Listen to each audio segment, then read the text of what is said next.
What's up, it's Nez, and hey friendos, welcome back to Necrobarista! Last episode we got introduced to Maddie's gambling ring, and I think, well, she won't be doing that anymore anytime soon. I wonder how we're gonna pay back the Council of Death without being total scumbags. Let's find out. Ooh, Death. Another one of these extra memory fragments. I think we should just go forward with the main story. What's this? Wandering Spirit. Fight Club. Can we unlock it? Unlock. Read. Ishan's footsteps echoed in a way that startled him. Were his footsteps always so loud? Perhaps it was just a contrast with the surrounding environment, which seemed to be completely silent, that made his footfalls seem so jarringly loud as he walked along the catwalk. He was on a catwalk. Why was he on a catwalk? There seemed to be a gaping space below him, filled with some sort of mist that he couldn't see through. It was fog-like, and yet despite the fog that lapped at his feet, the air felt so dry. The air was thick here, and as he breathed heavily, Ishan felt an overwhelming sweet sickly odor like the smell from wet or rotting wood. But all he could see around him were steel beams and a concrete path in front of him. Was it rust he was smelling? No, he knew the smell of rust. This was different. This smell was somehow organic, like the smell of a forest after a fresh rainfall. Ishan shivered. Far in the distance, he could see what looked like a building of some sort so far away that it made the structure he was inside feel almost tunnel-like, as if its only purpose was to convey him to that distant building. He continued walking forward, but as he walked, the building seemed to be growing more and more distant. He quickened the pace, and as he walked further, he could feel himself moving through the thick, stifling air, yet as he looked down, he could see the texture of the catwalk in front of him unchanged, as though he were walking in place. Ishan started to turn backward, but saw only a blinding light. His eyes immediately shut, and when he opened them, he was facing the tunnel, with a distant building at the center of his field of view. He tried turning around, but every time he tried to turn his head, his eyes involuntarily shut at the sight of the light, and he was forced to close his eyes to look away. Also confronted again with the sight of a small hut when he opened his eyes. His heart pounded violently inside his chest.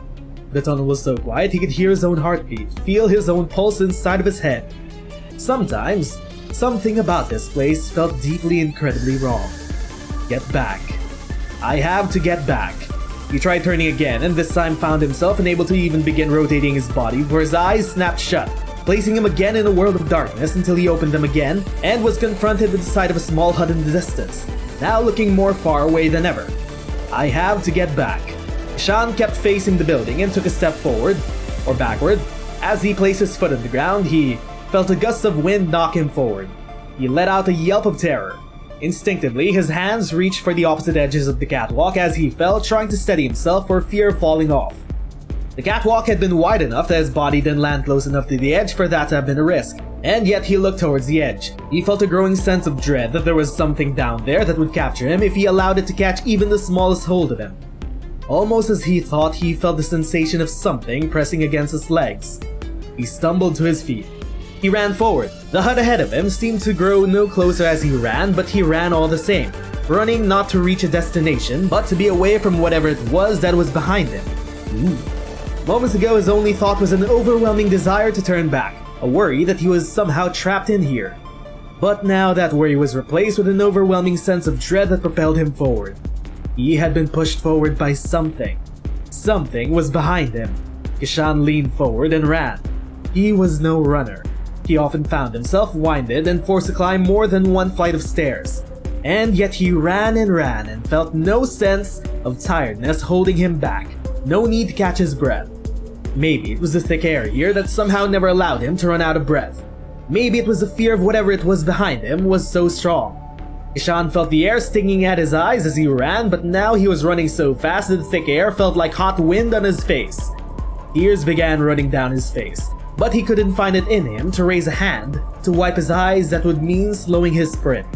So he closed his eyes, fully aware that he was running down a catwalk that had no handrail on either side. At this point, he didn't care. He ran and ran.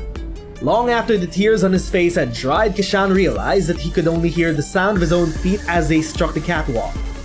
He couldn't even hear the rush of the wind, even as it seemed to buffet his face. There were no sounds of anyone or anything pursuing him. Perhaps there was no pursuer at all. He allowed himself to open his eyes and look down. He looked over his shoulder. This time, there was no building of light, only a distant glow, like the light at the end of a long tunnel. In a way, it was the light of the end of a long tunnel, and in observing the dim glow of the distant light, Kishan suddenly realized how far he had run. He turned around and saw the building right in front of him. It had windows that were covered in the same fog that covered the ground around him. Kishan reached for the door handle. He half expected it to be locked and felt a moment of panic as the handle bowed under the pressure of his hand. Was he ready to face whatever was on the other side of that door? Did he even want to enter? Did he even have a choice? What was it that awaited him inside of this building? Answers or more baffling questions. Kishan looked down the tunnel and suddenly felt cold. Whatever this place was, he needed to escape it, and the only form of egress that seemed available to him was the door of this building. He leaned on the handle and felt the door swing open. Okay then! Well, that was pretty long. Does this have something to do with how he died? Kishan, ooh, the door's open. We can now make our way out. Cellar, staff only, or the terminal. Doesn't seem like we could go to the cellar. Also, were these set of stairs always this short? Well, whatever.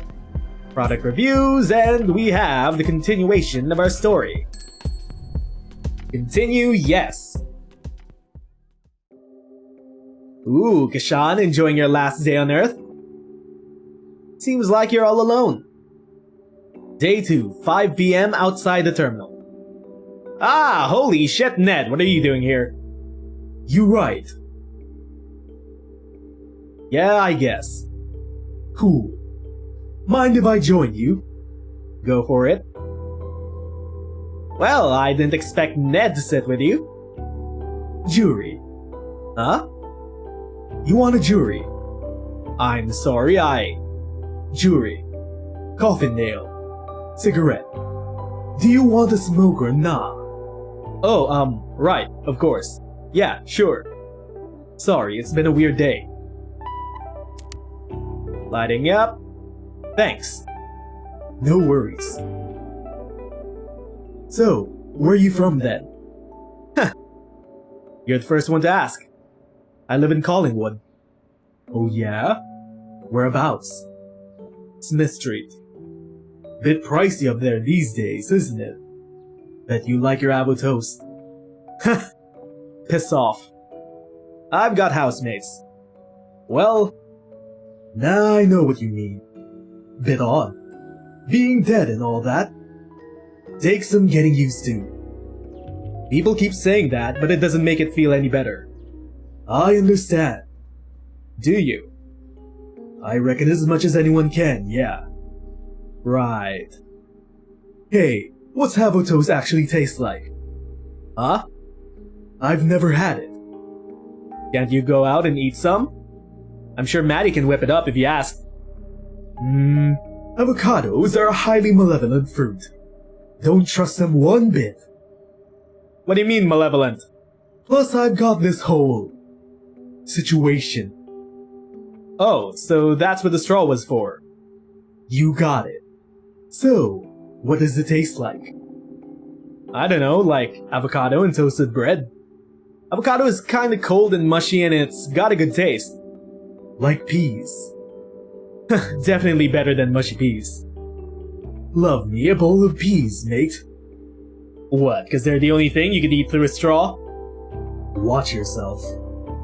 Gonna zap me with your Death Council powers? First off, it's the Council of Death, not the Death Council.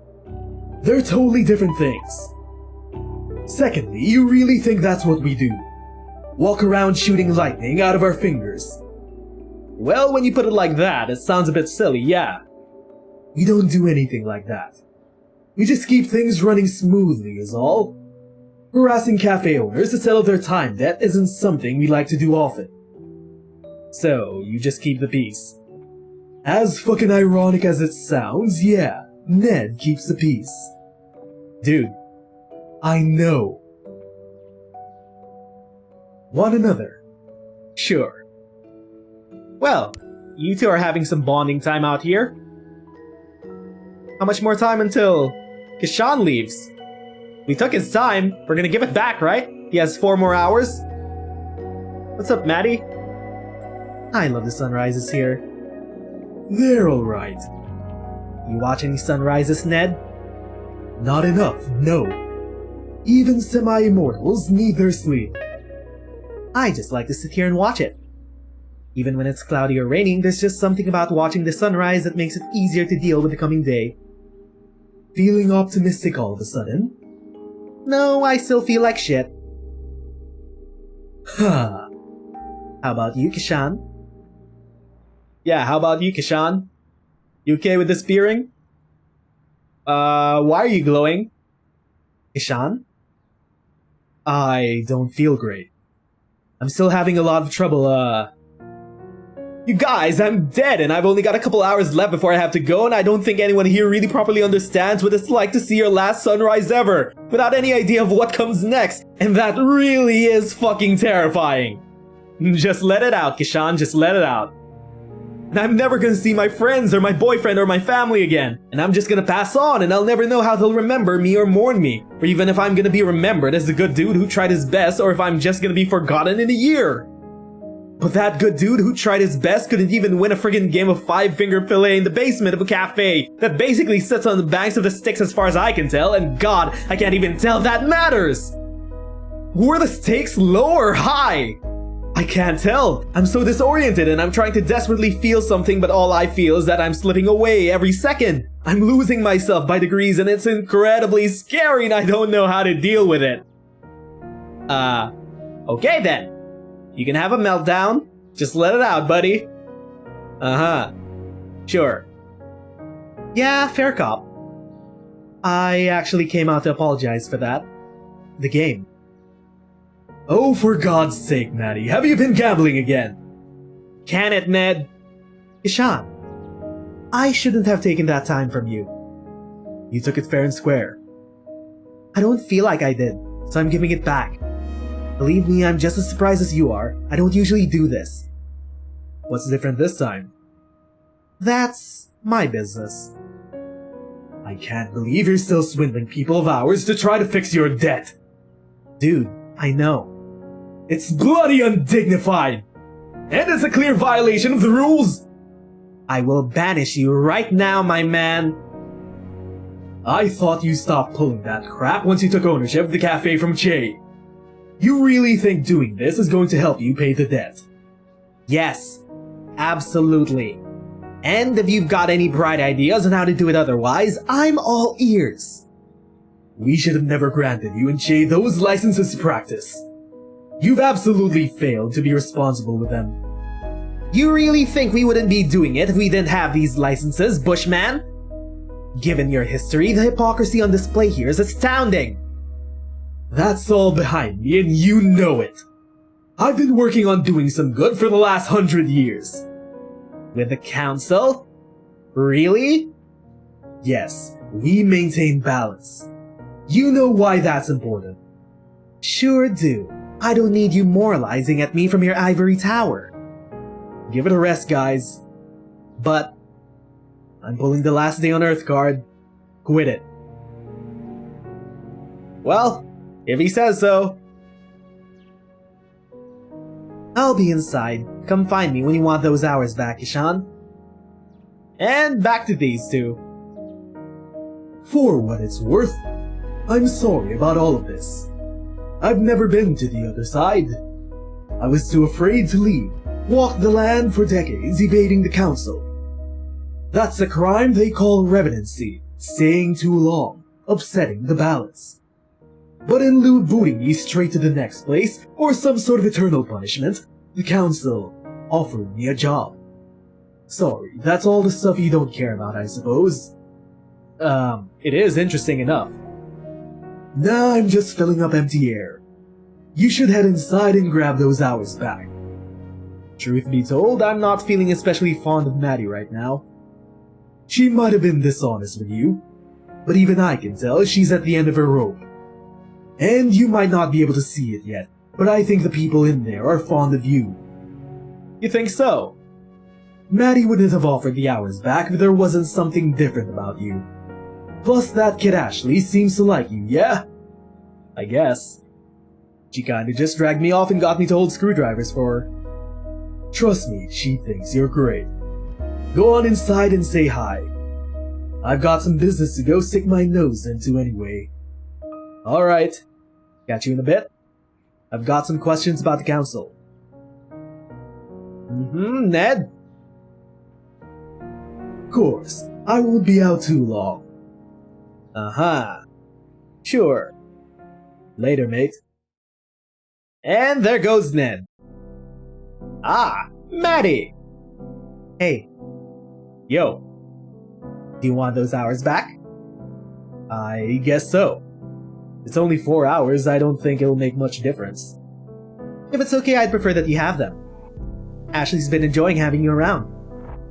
Just Ashley. And me too, I guess.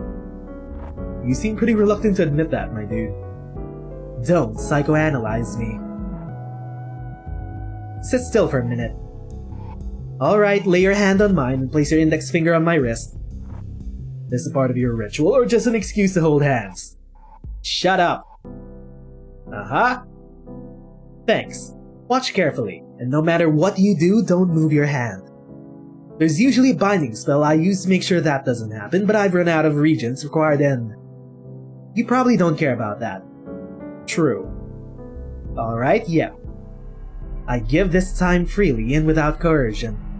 As above, so below, I maintain the balance. Ow! I maintain the balance.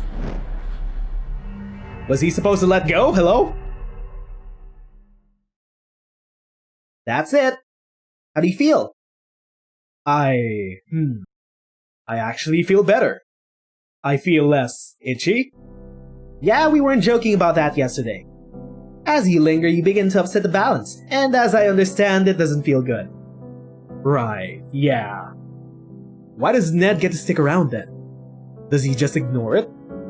The Council are a special case. They're more similar to demigods or demons than they are to us. That's fascinating. Tell me about it. I'd have joined ages ago, but they're uptight dicks. They don't seem so bad to me. That's because you haven't run into any of their ridiculous rules.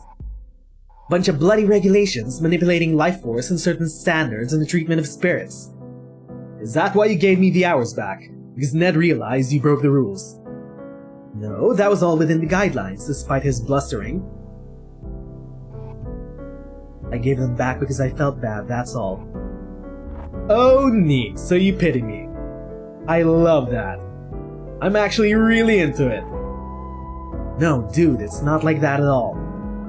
Nah, you don't need to clarify, I get it. Seriously. Last day on Earth. Moving on.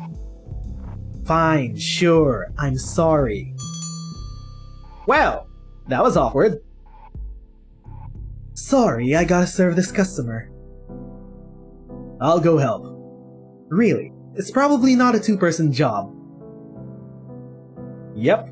Come on. Oh! You gonna work here now, Kashan?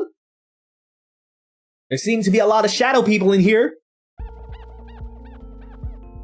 Day 2, 6 PM, 3 hours left, the terminal. Ah, phew. Anything else that needs doing? Now I'm gonna take this tray of glasses into the kitchen. You can go chill for a bit. I'll take them, you need a break. Sure. Where's the kitchen? That way, you'll find it eventually. Yeah, cool, back in a minute.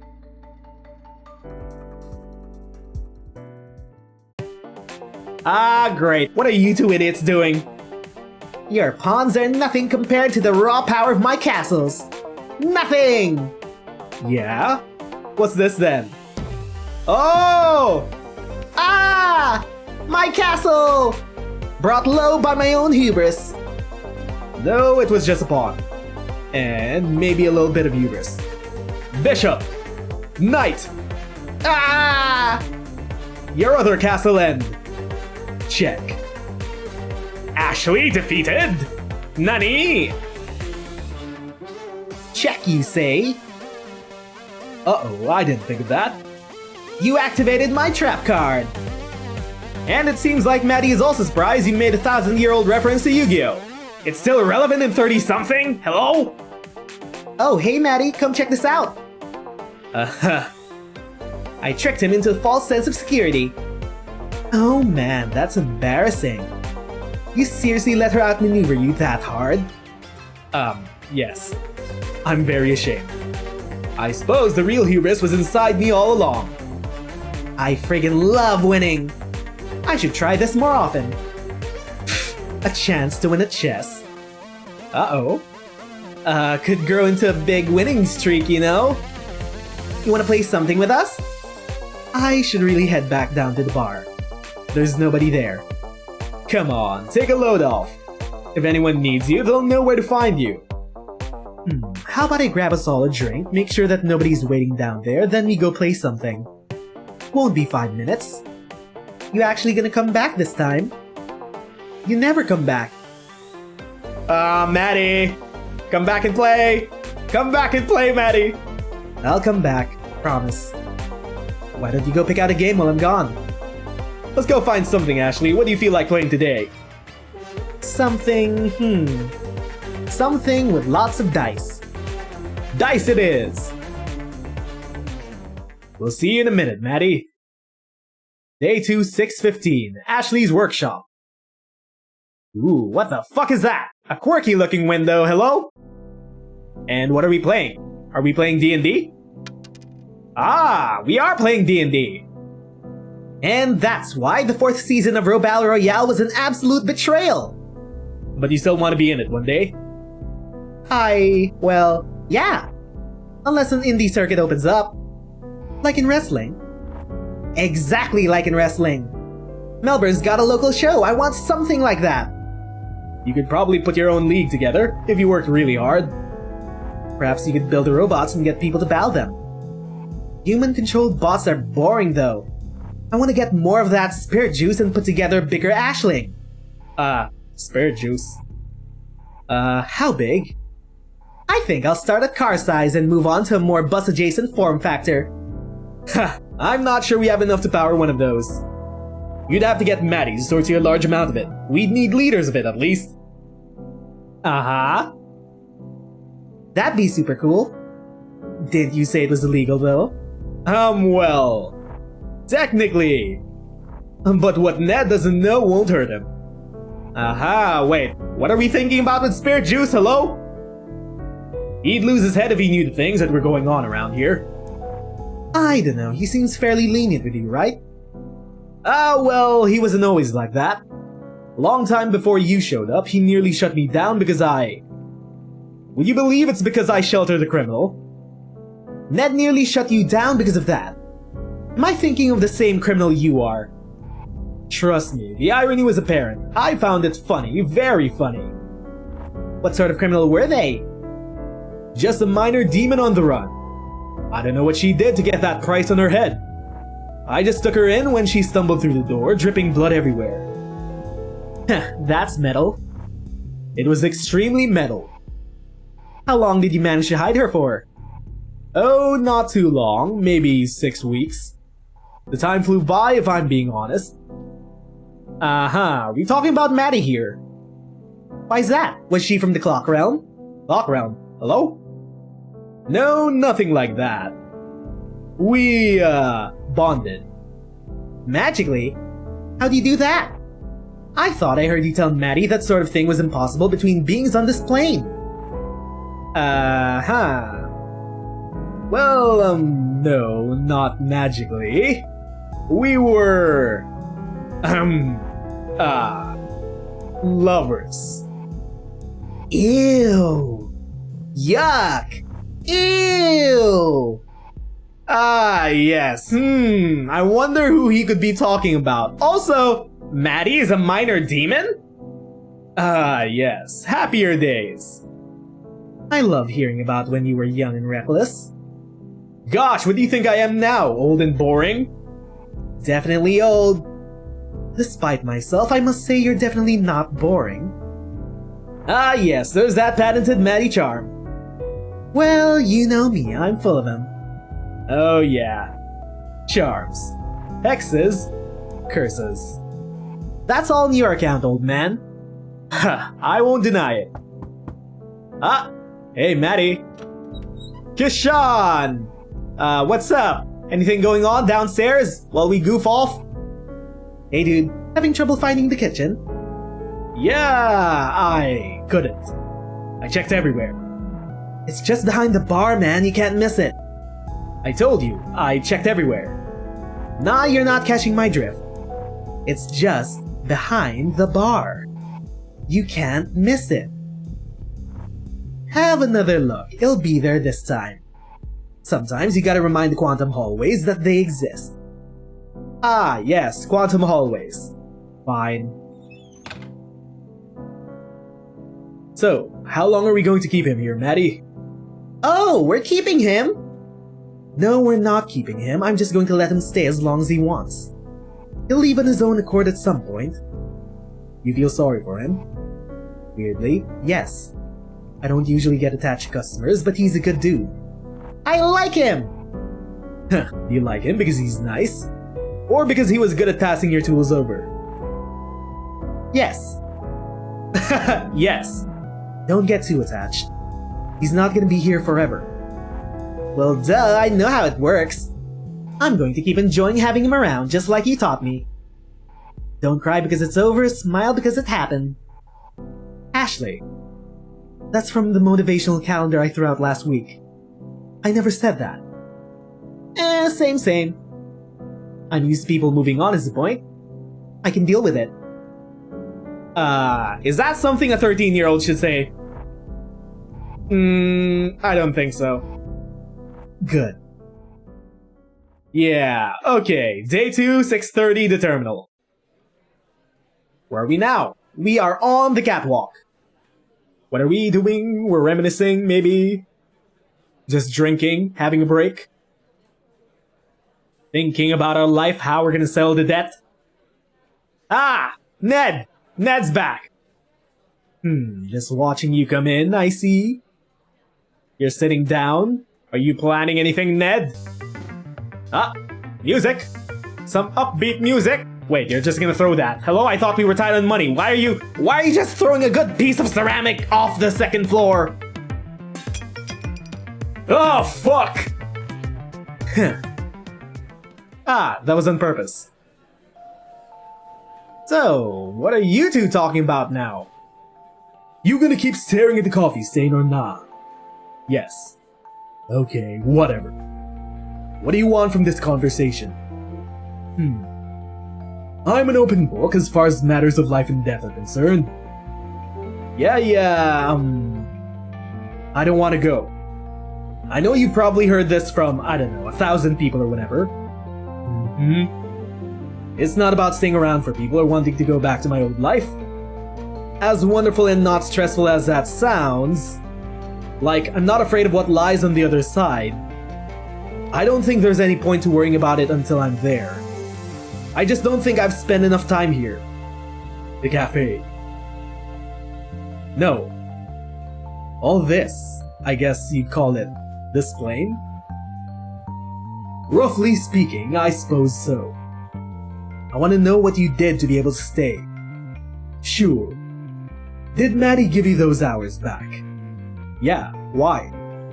Well, that's a way. You can just find enough hours to stay as a spirit, half here, half gone. But it's a wretched existence. I wouldn't want to live like that. How do you find the hours though? There's only so many you can get from the consenting beings, right? The crappy psychology of gambling aside, you're right, yes. So, the question is, how do you do that? How do you create life from nothing? The answer is that you can't, Kishan. It's impossible. There's always got to be some sort of balance maintained. Everyone who learns to manipulate the fundamental life forces understands that, no matter whether they're doing good or bad things with their skills. Here's the thing though. You don't need both parties to agree. Wait, what? Hello? That seems non-consensual? It's just a social nicety. Something that separates us from, well, people who don't do that. That's where the ideas of vampires came from, for example. Those bastards. They're not special or anything, they're just dickheads. Anyway, if you could take life force from people, you could also drain it from animals or plants. But in this business, there's a lot we don't and can't understand. One of the things we can't understand is why life forms from animals and plants is tainted. It feels gross. If it didn't, everyone would take it, consequences be damned. So, how were you feeling today before Maddie took the hours back? I felt like I was slipping away. Like my mind was really foggy. It was really hard to think or put sentences together. Nobody really noticed though. Typical. Imagine that, but 10 times worse. You're foggy, but there's also something fundamentally wrong. Like you're a collection of puzzle pieces that don't quite fit together. Like an engine that's running out of oil. That sounds horrifying. Right? So, should I do it? Probably not. How would I say otherwise? Well, you could always just go on the lam, just go run for it. But you'd catch me. No, not me personally, but yes, the council would eventually. And that's it. That's my only option. Perhaps. Depends on how you feel about bonding your soul for eternity to a fundamentally neutral arbiter of justice. I have no strong feelings about it one way or another. Smart-arse. Huh. So, wait, are you two gonna form a bond? Hello? Would you regret it if you stayed here forever instead of moving on? I don't know. I guess that'd be up to me, right? How do you mean? In the end, how I feel about taking a big branch in my life is just a matter of how I frame it. I can focus on what I'll regret, sure, but it's not a useful way to spend my time. If I focus on the future, on everything that's in the possibility space instead of outside of it, that's probably better for me, yeah? Sure. You don't sound convinced. I'm just ambivalent on it. I try not to think about anything too hard these days. But if you were willing to accept eternal bondage with the council, I can keep you here. It's not easy work though. You have to act in the best interest of the system, not its individual parts. Bureaucracy at its finest. How did you learn to deal with it? Just took some time. When you're used to it, you learn not to think too hard about what you're doing. As long as you take a holistic view of everything, things generally shake out alright. We tend to only bother the biggest rule breakers anyway. Maddie being one of them. Habitually. She wouldn't be getting so much leeway if it weren't for Che. I don't understand that guy. He's nice, we've chatted a bit. But what makes him so special? He's provided services in the past. I can count on one hand the number of people who know as much about the manipulation of life force as he does. He's been researching it for over 100 years. No way, he's that old, he looks like 60, max. Yep, much older than that. Wild. We're getting sidetracked though. How do you feel about joining the council? I don't hand out offers willy-nilly, you know. I'm interested, but can I have some time to think about it? How much time do you have? You've been out for nearly 25 hours. You're overdue. Put it on Maddie's tab. Ha! Okay. I assume you're not going to stick around forever. Unlikely if the next few hours are anything like how I felt this morning. I'll stick around until you have a solid answer then. Cool. Cool. It seems that these two are trying to make a deal. Wanna get drunk? We're already drinking, mate.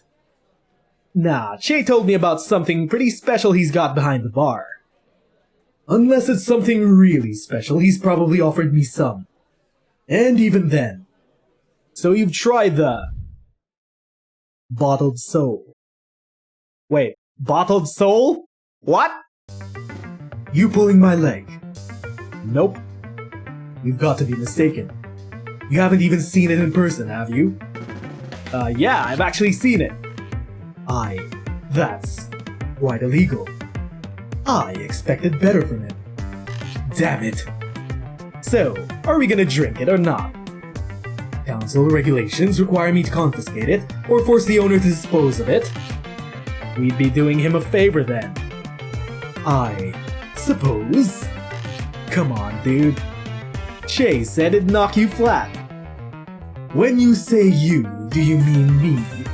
Or you? Or just anyone who drinks it? Anyone. It's like 200% alcohol or something. That's not technically possible. But I'll admit my interest is piqued. Well, let's not waste any time then. Are we gonna drink or not? Apparently you already had it. Bottled soul, hello? Damn it. This was a setup, wasn't it? Basically, you win. Fine. Drinking competition, hello? Oh, this looks deadly. Good thing dead people can't get alcohol poisoning. To bureaucracy. Come on! Come on, Ned! Aha! Huh! To bureaucracy. Oh, Maddie! What are you doing out here? Someone's calling. Oh, it's 8 p.m. Yo. Your orders arrived. 3 days late, mate. It got held up by a mutual acquaintance of ours. Ah, shit. That explained why he's in my hair. I'll be there in half an hour. Well, well, well. What sort of shady shit are you up to now, Maddie?